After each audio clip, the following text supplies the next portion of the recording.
Mr. Kanaya Kumar. Hello. Jai Shri Ram. I want you to at least say once Jai Hind, if you please.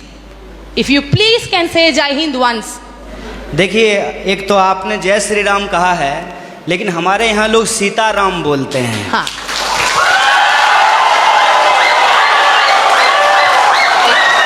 Sitaram. Excuse me. आप लोग सीताराम भी बोलो, ये लोग इन खिलाफ जिंदाबाद बोलेगा, पर मेरा एक ही क्वेश्चन है आपके पास।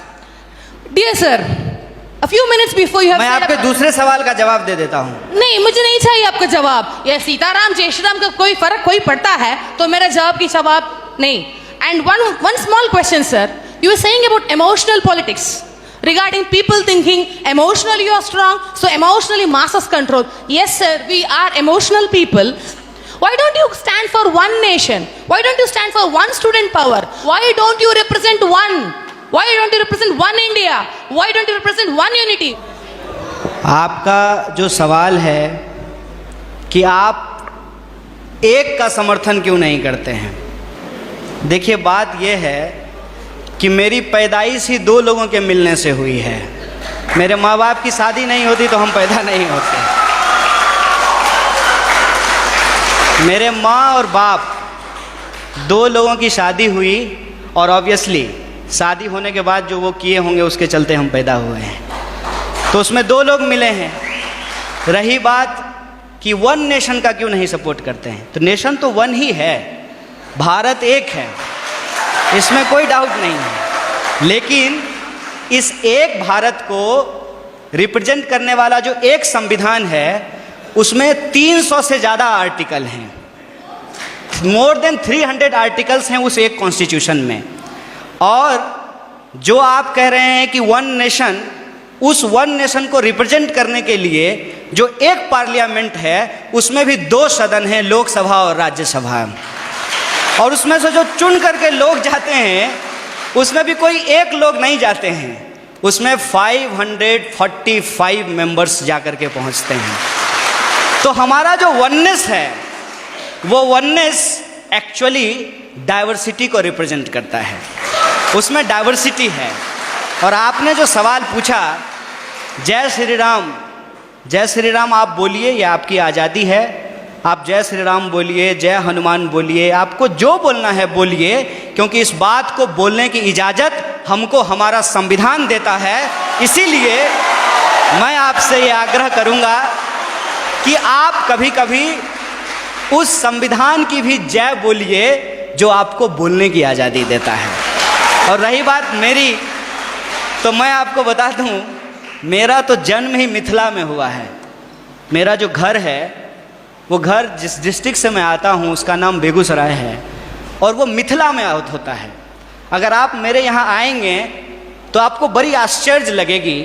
हमारे गांव में हर साल ये जो अगहन का महीना होता है हिंदी का, उसमें अयोध्या से बारात आती है और लड़के आते हैं बाराती बन करके, और राम लक्ष्मण आते हैं बर बन करके। और हमारे गांव में राम जानकी मंदिर है जहाँ पे हर साल राम विवाह होता है। और मैं मज़ेदार बात आपको बताता हूँ, मिथिला के जो लोग होते हैं वो राम जी को गाली देते हैं। पता है क्यों? क्योंकि मिथिला राम जी का ससुराल है और इस लिहाज से वो राम जी को मजाक करते हैं। हमारी संस्कृति में जब शादी ब्याह होता है तो जो बारात आती है तो बारातियों को सारातियों के द्वारा गालियां सुनाई जाती है, उनको गालियां दिया जाता है।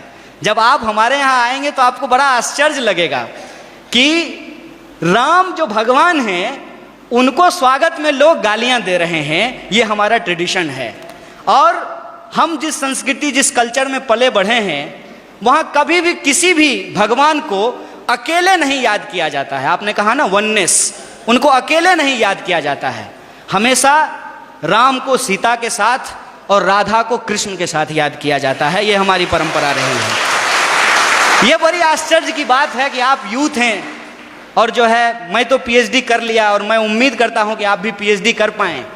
अगर आप पीएचडी करें तो मेरा आपसे ये आग्रह होगा कि आप इस देश में जितने रामायण लिखे गए हैं, कम से कम उन रामायणों पे ही आप पीएचडी कर लीजिए।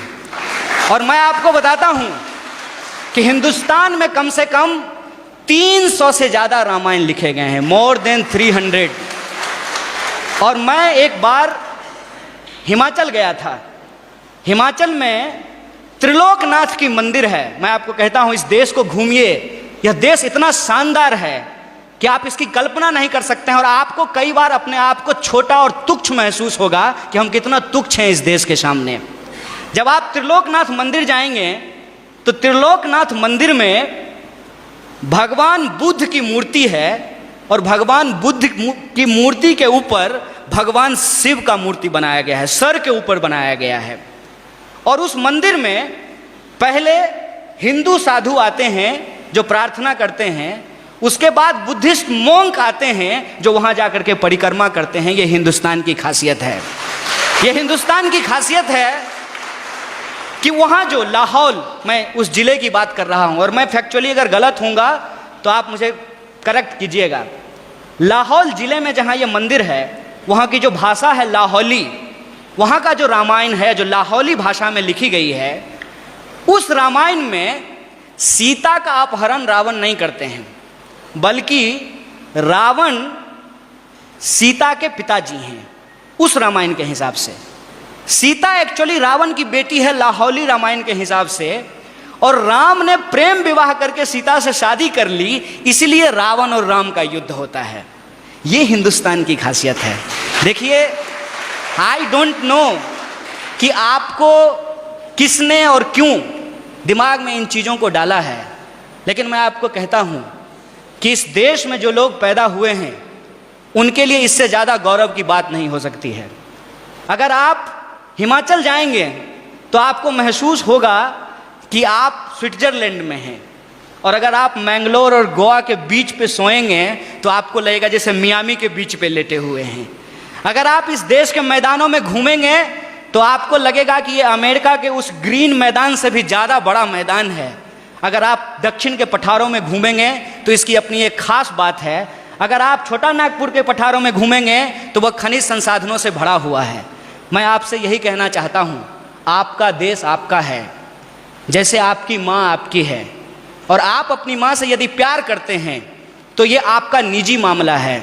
लेकिन जब आप रोड पे चल रहे हों, कोई आए कोई भी रंग का झंडा लेकर के और कोई भी नारा लगा करके, चाहे वो इनकलाब जिंदाबाद बोले या जय श्री राम बोले, वो नारा लगा करके, वो झंडा दिखा करके आपसे कहे कि तुम अपनी माँ से प्यार करते हो, जरा करके दिखाओ, तो आपका क्या जवाब होगा? यह देश हमारा है, इस देश से हम प्यार करते हैं, और हमारे लिए इस बात को याद कीजिएगा, हमारे